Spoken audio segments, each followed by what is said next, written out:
Okay, I'm back. I don't know if anybody realized I was gone, but I was. I was in Georgia. Now I'm back.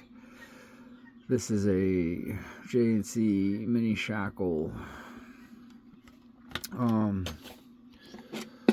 It's a bicycle lock. So, first and foremost, let's see. We'll get you in there. I'm going to use the adaptive turner and then just the covert instruments dimple rake.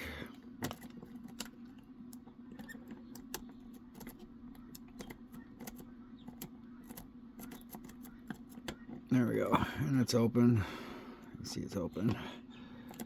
Okay, so we're gonna leave that there, and then we're gonna grab same turner, just a multi-pick, put a little bit more tension on it. Nothing 1, 2, something like 3,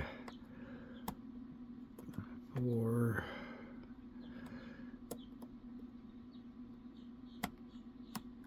Come on.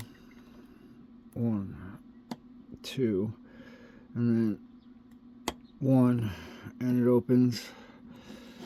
Take that out so you can see it. But that is the J&C mini shackle lock.